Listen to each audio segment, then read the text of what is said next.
to the Mixorcist.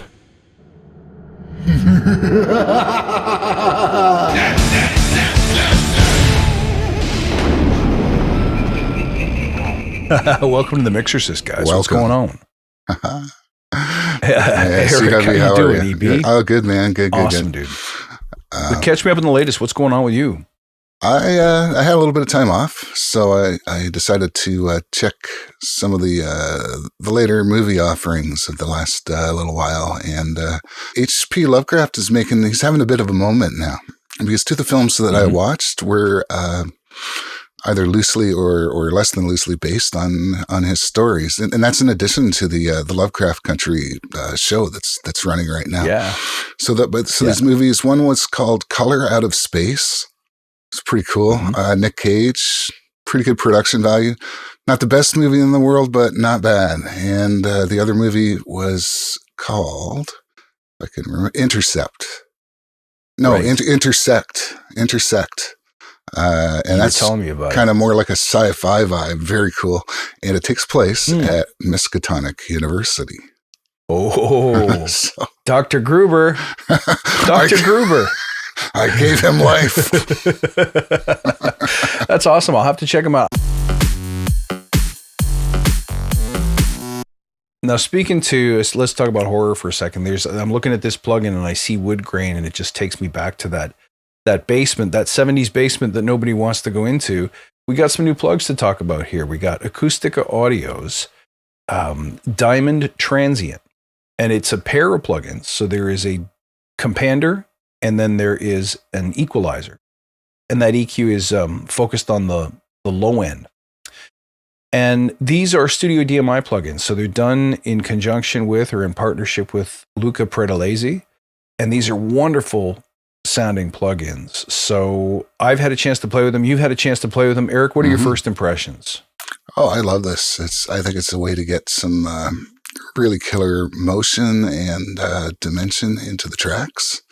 I mean, an expander is not always everyone's obvious choice for mixing or mastering, but let me tell you why you would actually use one is, let's say that you get a track that's super compressed. I mean, it was either slammed tape or it had a lot of compression, and the bad type of compression on the mix where, the transients are getting lost and the punch is getting lost. You can actually start to put some of that stuff back in with an expander. And so you want the kick to punch a little more, or the hi-hats to cut a little more. You could try to EQ it, but if you either dynamically EQ it, or if you expand on, say, something like the multiband, you can get those parts to jump out without affecting the overall timbre during the other parts of the song. So it's very cool. You can restore transient information, peak information. That actually reduces RMS level and loudness, which I think is probably why it seems like a counterintuitive thing to do in this world where we're always trying to make things louder and have more RMS. But I think as the volume wars start to take a backseat to some more recent productions, it really is a fine tone shaping tool. But I did find that even though it may not increase RMS, if you use the expander on, let's say, a drum track, it does help it punch through a mix. Anyway, sorry, you're going to talk about the basis of the hardware. Oh yeah, well, the hardware is based on the GUI here and the description about a multiband compander from the late 80s. I am guessing it's the DBX 3BX, which there were two revisions. One has the old school knobs, like the old 160s, the silver knobs, and the wood paneling, which is why I think that's the model. And then they did another model later, which looks, it's more plastic with the colored knobs. It looks more like the 160X. So I'm guessing this is the earlier vintage here. And again, they did say Acustica did say that it's not just a sampling of that unit. It's actually sampling of an entire chain. So there's more to it than that. There's other pieces of gear from that they would use at DMI Studios. Yep. But you get the basic vibe, and it will do the tricks. You can really add life to projects, and you could really just sort of dig in and affect frequency and dynamics in a way that not necessarily possible with just an EQ or a compressor on its own. Yep. And I will add, I think this is the second product Acustica has. That comes with a dynamic EQ. The first one being Cobalt from a ways back. Mm-hmm. So it's pretty cool when they do this stuff. I agree. Oh, that's not good. Not good. So listen, I'd like to walk you all through the controls in both plugins. And then Eric, you got a mix going where you're going to demo how it sounds. So I'm going to rock you through this quick. And lest you think that this is only for EDM type music or hip hop or whatever, I'm going to play a rock drum stereo pair for you here. And you'll find that it's equally at home, right? So I've tested this on a bunch of stuff and it worked great in every application.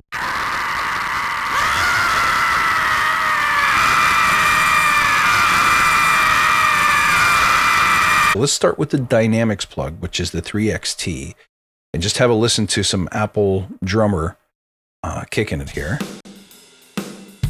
So right now the plugin is bypassed. Listen to what happens the minute you engage it.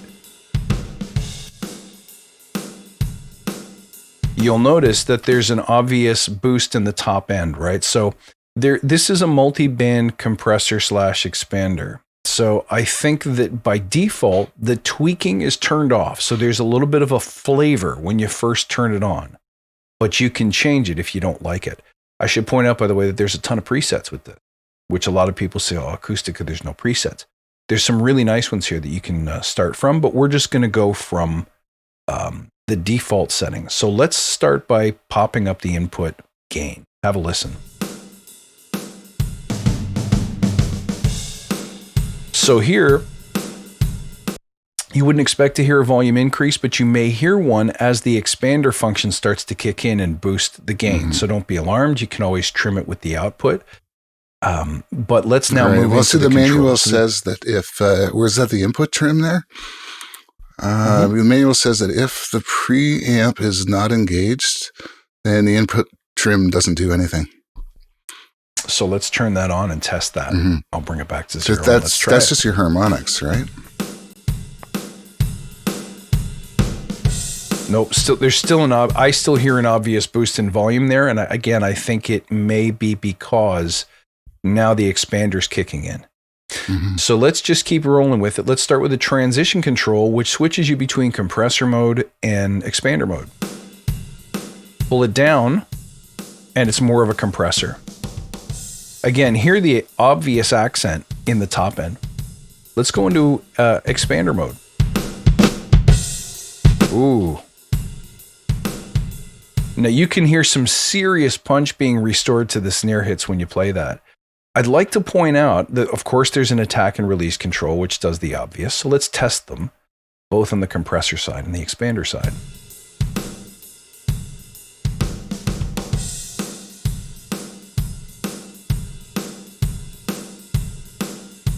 Maybe a little bit hard to hear the attack on this particular setting.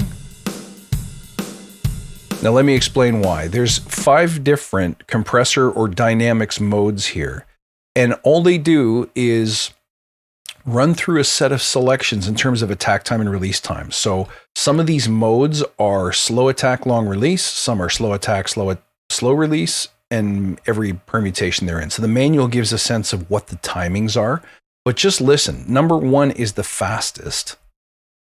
So let's hear it as a compressor. Number 5 is almost as fast.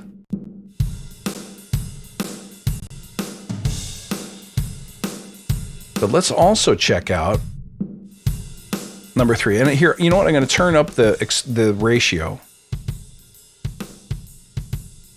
Now that's very, very quick and really bitey. Go back to number 1. Listen to what happens on number 2. This one's very long attack and release.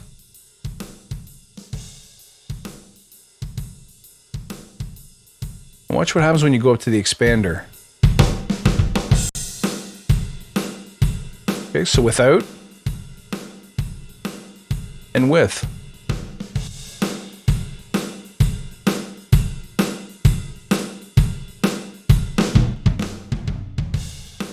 Without.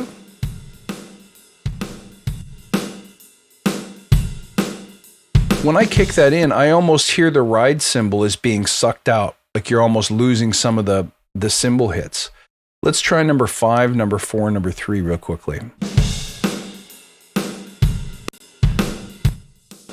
Go back to compressor mode.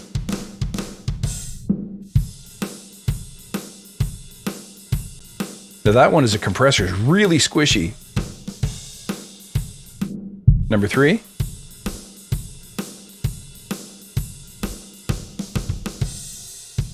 Let's go back to number 2. So that's the one that's most pumpy. And then, like I said, number 1 is the quickest. So that's got the quickest attack release. Number 5 is the second, but number 2 is a little more open, longer attack and release values. Now, if you want to tweak any of these, so I love the sound of the expander. Let's listen. If you don't like what it's doing, you can jump into the fine tune and start playing with the multiband.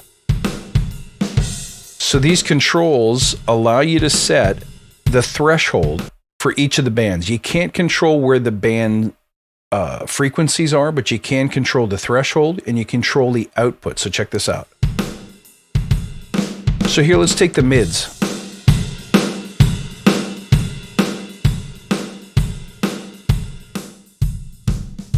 And you can hear how changing the threshold really changes how much of the mid shows up because it's changing the compression and the expansion. But you can also bypass the mids.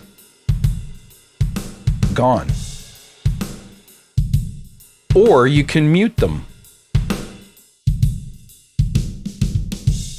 So the difference being that bypass takes off the processing on the mids, either compression or expansion, just leaves it alone, leaves it as it found it. But mute actually mutes the whole section of the band. And if that's not enough control for you, you can leave it engaged, but you can change the output trim, which is this knob here at the bottom. So let's have a listen. On mute.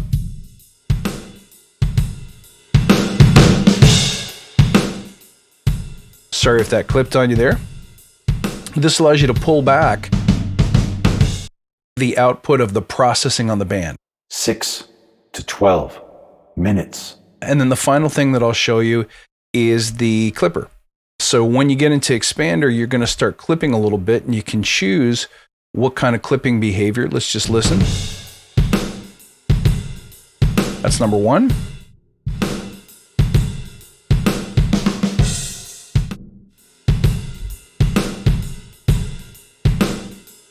Nice. Now, you may find that that's a little bit pumpy or a little bit too aggressive, so all you need to do is go over to the wet-dry control and just dial it back a bit. Let's take it out. In. And let's just equalize it a bit. Maybe I want a little bit more of the high end. There we go. And then finally, if you want to change the attack behavior, there's an attack mod control over here where you can go anywhere from longer attack times to shorter or look ahead. And that is the dynamics control. It does have a filter as well, but it's not a side chain. It looks like it's a real high pass filter. So let's listen. See what I mean? I think that's actually taking the whole frequency out to my ear. And so that is the dynamics control, and Eric will walk you through in application with a mix. Let's bypass that. Have a listen to this filter. And we'll start with it disengaged. Let's engage it.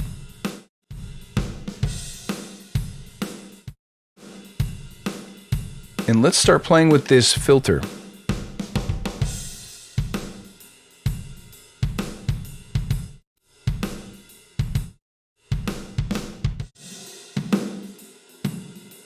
There we go. So anywhere you like, you can set the high pass filter, and that's just trimming out the low end. But you can also choose whether or not there's a resonance to that filter. So first things first, you can change the slope from, I think it's between 12 and 24. Let's listen.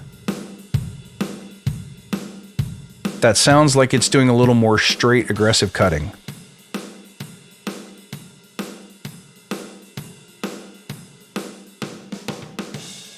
Yeah, I feel like that's maybe a little more of an aggressive slope, and that's more relaxed.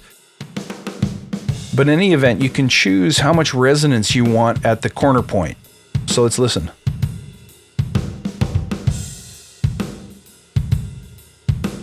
And where you move the cutoff affects where the resonance lives.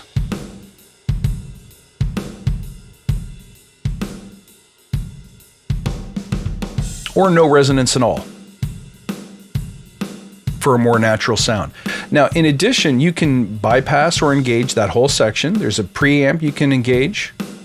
And if you want to put some emphasis on different parts of the spectrum, you can. So you have the ability to cut the low frequencies, but also to focus and boost another part of the low end. So let's have a listen.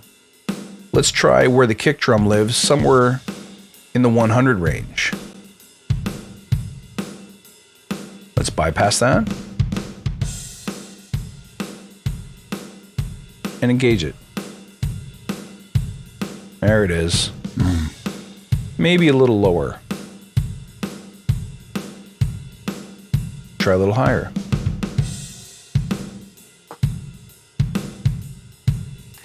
Or maybe you like something in the 200s, add a little more chest to it. Or again, you can completely bypass it. There's a full set of fine-tuned controls as well. And this, Eric, I'm going to let you demonstrate a little bit more how this gets into the dynamic EQ. But Every time you come in here, you're breaking my concentration. You're distracting me. I think you'll agree that, first of all, highly flexible, really focused controls for the low end of the spectrum. This would be great on bass drums, maybe even be great on a whole mix.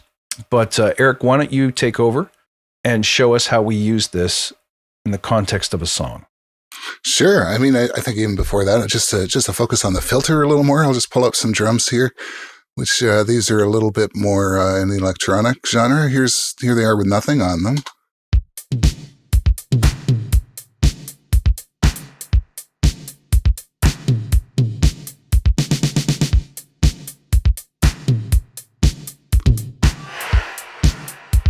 And I dialed something in with a filter just to give it a nice boost in the bass. Here it is. Mm-hmm.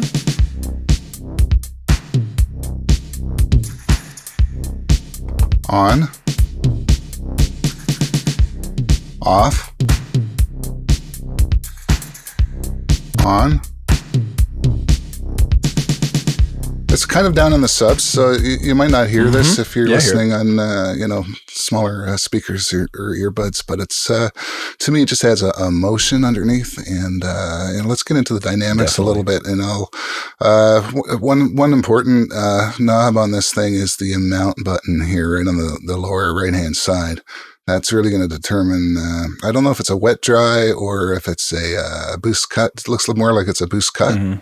But let me kind of crank that up a bit, and we'll play around a bit with the frequency. I'm going to raise the frequency, so in case you're on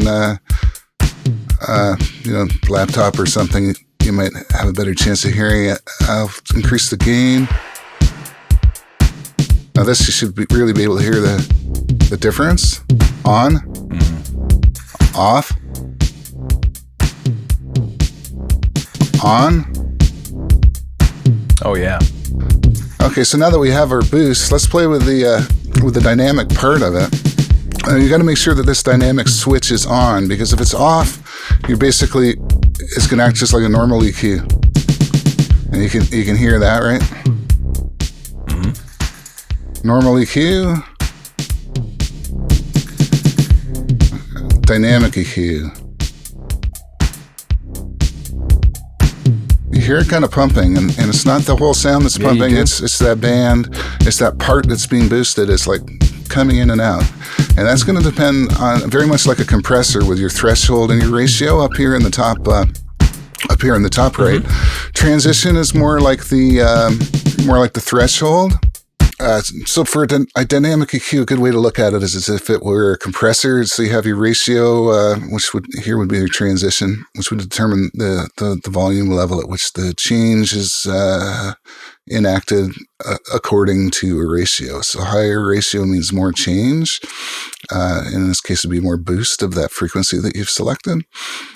Every time it crosses that threshold, the transition point. So let's try set the transition point really high and then really low and see if we can hear a difference in the sound.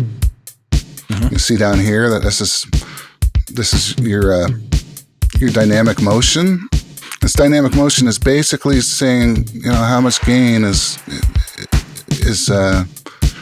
changing, right? Picture like a gain knob rocking back and forth, and that's what you're getting here with a dynamic EQ. Now, as I lower the transition,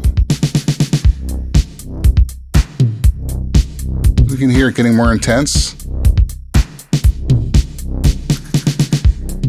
We increase the release so it lasts for longer too.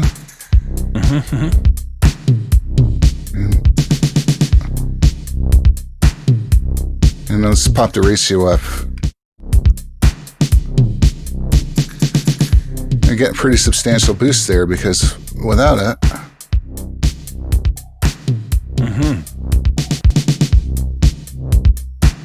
And again, it's moving, right? There's a flow to it. I'm impressed with the resonance of the plugin. Like, it really can really give you a lot of body down there. It can really give you a lot of you can fill out a lot of stuff.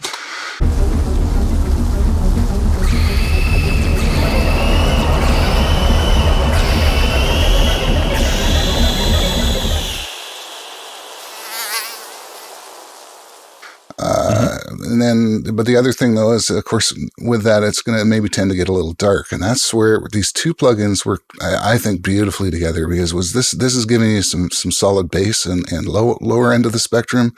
The multiband gives you a lot of high end, and so you end up with a nice smiley at the end of it if you're using both. So let's try with everything off. Then I'm going to turn on the filter, and then I'm going to turn on the multiband. Everything off.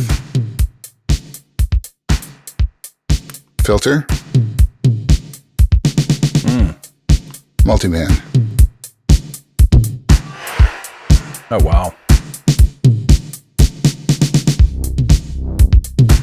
And you can increase, like you were saying before, right? You've got different output levels for your three different bands. So if you're saying, I still don't think there's enough high end, well, we can increase it here.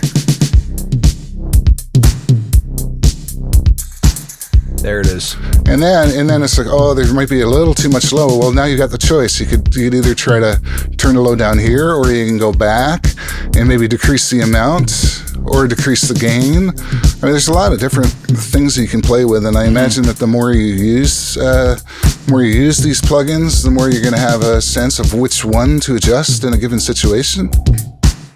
But that's just a quick overview of the filter. Worth mentioning that the sequence that you apply these matters too, right? So do you want to do all the resonance work and the low end trimming before you go and send that to an expander, or vice versa? Do you want to wait until it's all done and leveled the way you like it, then go tweak the bottom end? Because it will make a difference in the sound for sure. Absolutely. And I like it very much. I can see a ton of application on this. You had those on a 2-bus that was affecting both the bass and that's right, rhythm section, right? Yeah, let's quickly go through just a couple situations where this type of thing might be really useful. And one is I picked a master. It's a rock master, which was really slammed to tape. It's pretty compressed. It's it's great. It's got a mid-range throat to it, but you'll hear things don't necessarily punch very much because everything's so loud. Everything's louder than everything else. So, right. Let's play it.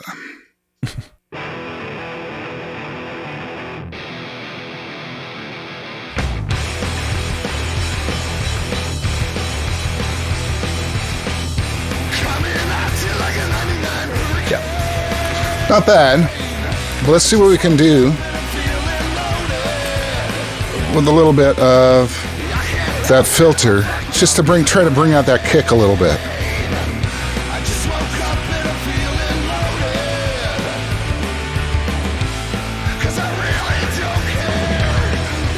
Off.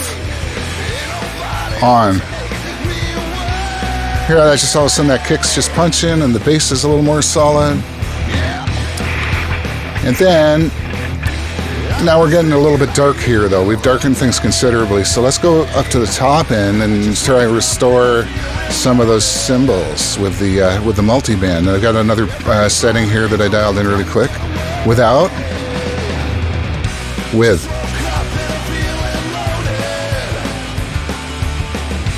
Without.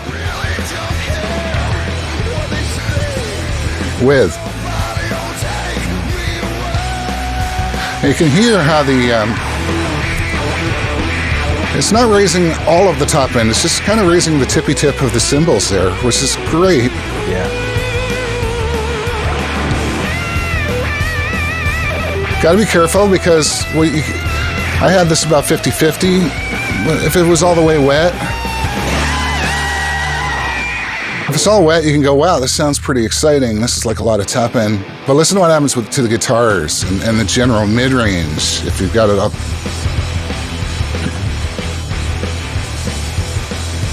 See how it just scoops it out too much, right?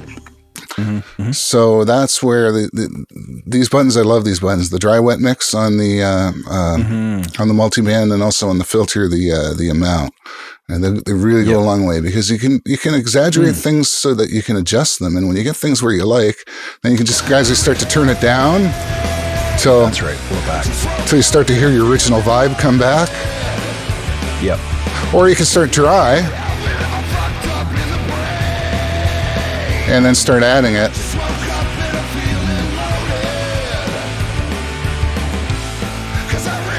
Look right about there. On. Off. So there's an example of how you might use it on a master track. That's absolutely judiciously, right? Just to bring out and rebalance some things that aren't working or could be a little bit better, could be a little more exciting. Absolutely. Yeah. And I have very quickly another example of bass guitar. And it's just going to use the filter just to give the bass some nice motion on the bottom and to give it some more bottom end. I'm just going to basically turn it on and off and sure. You can hear what it'll do. Off. On.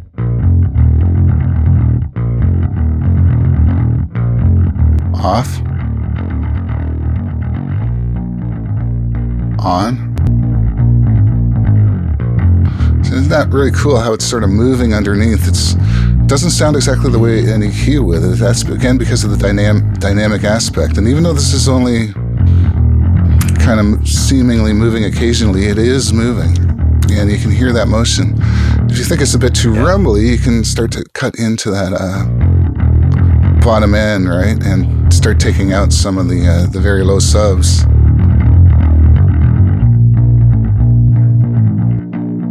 Maybe not that much. A little bit of rumble's cool always, but don't want to get out of control. Anyway, a fantastic amount of tweakability, and it will. This definitely seems to me to be a plugin that you're going to grow into, right? That you're going to use more and more and find new tricks, get to know the controls better, and that sort of thing. This is obviously for us, it's like a first day experience, a quick get to know you sort of event. Okay, so I'll do one more example to close this out, and this is on a vocal. And I thought, just because this is an old DBX unit, we used to have this old DBX / Dolby trick where you would use their noise reduction units on say a vocal to really brighten it up, and because what that would do is like sort of compress the top end and then re-expand it out, and but you would only use the first stage, so like you end up getting a really kind of how do I just describe the Dolby trick, the DBX trick? I mean, you're abusing a noise reduction system, so it compresses that top end. And you're not, so you're encoding it, but you're not decoding it. You're just listening to the encoded signal, and you're using that in the mix, maybe, mixing it in with the dry. And I thought, well, seeing as we're in DBX world here, let's see if I can get something like that happening, right? So I had a vocal here. Always First thing I did, by the way, was just to take out some of that low. Always alive. And a little bit more focus. And we'll always. So that's the filter, but back to our the DBX trick that we want to do. I used the multiband here. And I think what I did, I set it so that these are barely moving, but the top end's being quite a bit compressed and then cranked up at the bottom. And you can hear what it does. Always alive. Hear that on? Yeah. Always alive. Off. And we'll all on. Ways. Survive. And to me, that's like, I don't know if it sounds exactly like that trick, but it sure reminds me of it. So that's another kind of cool little exciter kind of trick that you can do with it. So you know what I'm thinking as I'm listening to all this stuff is that, you know, in the old days, you'd kind of say, well, I have an 1176. So do I want the 1176 sound? If so, let's engage it. If not, either we'll make the 1176, we'll try to bend it and make it scream to do what we want it to do, or we'll use something else. But here we have so many tools. Why not reach for this and try and see what it does? To me, this activates the bottom end primarily, especially the filter, but it also can energize an entire mix. And it's particularly, I find interesting around the rhythm section. I really like it there. However, why not bring it on and say, hey, maybe we don't need to EQ and then compress this track or this stereo pair. Maybe we can bring this tool on and it will do just the right thing. Try it. It's a different workflow. This, to me, it is a modern tool with a vintage sound. Mm-hmm. Absolutely. And it's capable of very subtle and it's capable of quite extreme. Now, I didn't, one thing where we're just before I let everyone go here for the evening is, one thing I wanted to point out just again is the clipper and the quality of the clipper. Because you get different clipping modes. I've only really fooled with mode number 1, but I really liked it. And watch how much you can just give it that final drive at the end.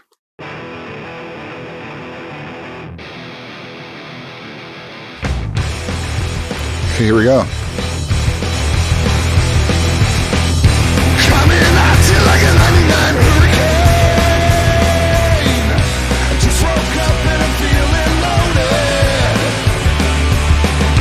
I can't help it if I'm fucked up in the brain. That's a substantial volume boost. Right? Big volume difference. You know, it's not too ratty. I mean, that's good to my ears. That's up there with any other kind of mastering clipping stage that you would want to use. I mean, just for shits and giggles, we could try mode 2. Well, this sounds different already.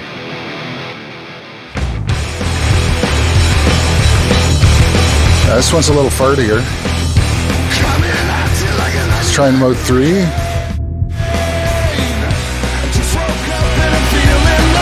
Oh, this is nice. This is bright and on a master.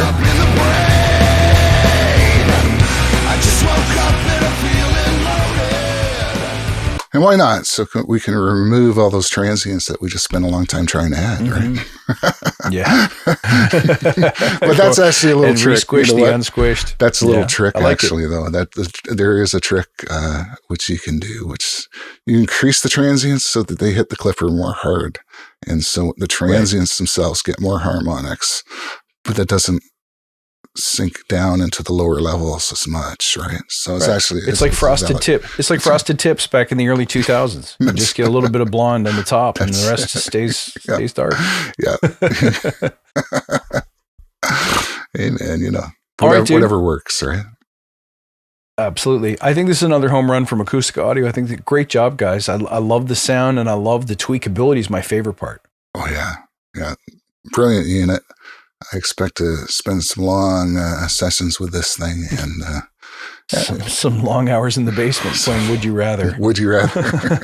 With my new toys. Would you rather?